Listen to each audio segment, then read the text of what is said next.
Sister Fauzia Siddiqui, میرا پہلا سوال آپ سے ہے اور دوسرا سوال قونصل جنرل صاحب سے ہے. جیسے کہ میں پرسنلی بھی جانتا ہوں کیونکہ فیملی ٹائز ہیں آپ کے ساتھ، پچھلے 2 دہائیوں سے آپ بہن عافیہ کی رہائی کے لیے ایک جدوجہد کر رہی ہیں، اور ابھی 2 دہائیوں کے بعد جا کے کچھ برف پگھلی ہے، کچھ آئس بریکنگ ہوئی ہے. تو ابھی آپ اس کیمپین کو کیسے آگے لے کے چلیں گی اور ان کی رہائی کے لیے کیا اقدامات مزید کیے جائیں گے؟ جیسے پوری دنیا میں آپ گئی ہیں اور اسپیشلی آج ہم امریکہ میں ڈیلس میں بیٹھے ہوئے ہیں جہاں پہ وہ ان کو قید کیا گیا ہے اور ان کا کیس چلا تھا. تو آپ اس حوالے سے بتائیں کہ ابھی مستقبل کا آپ کا لائے عمل کیا ہوگا، اور آپ قوم سے اور آپ پاکستانیوں سے بالخصوص اور مسلمانوں سے کیا توقع کرتی ہیں کہ وہ کس طرح سے آپ کو سپورٹ کر سکتے ہیں.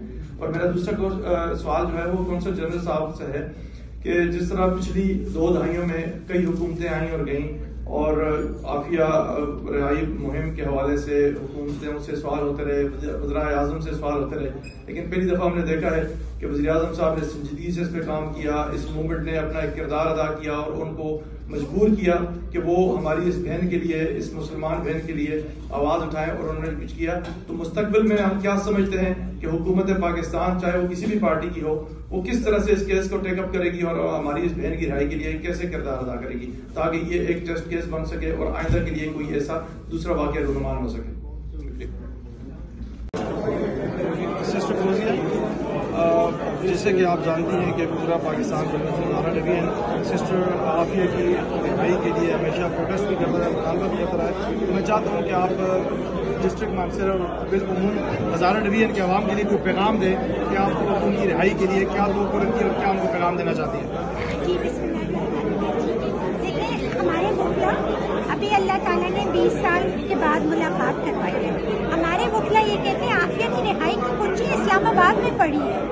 میں کہتی ہوں اپنے تمام پاکستانی بہن بھائیوں کو، عافیہ کے بھائیوں کو، کہ وہ پکار رہی ہے آپ کو کہ اس کنجی کو امریکہ بھیج دیں، اس کنجی کو ان سے اسلام آباد والوں سے نکلوائیں. اور اس کا یہی ہے کہ آپ لوگوں نے ان کو پریشر کرنا ہے کہ انہوں نے جو ایک قدم، ایک دستخط کرنا ہے وہ کر لیں، اور یہ آپ کے ہاتھ میں ہے. اب میرے اختیار، میں نے اپنا کر لیا کام. اب میں آپ سے درخواست کرتی ہوں کہ اٹھیے، خدا را اپنے لیے، اپنی عزت و غیرت کے لیے، اپنی بہن عافیہ کے لیے. شکریہ. انشاءاللہ ہماری تمام اور ہماری تمام سپورٹ آپ کے ساتھ ہے.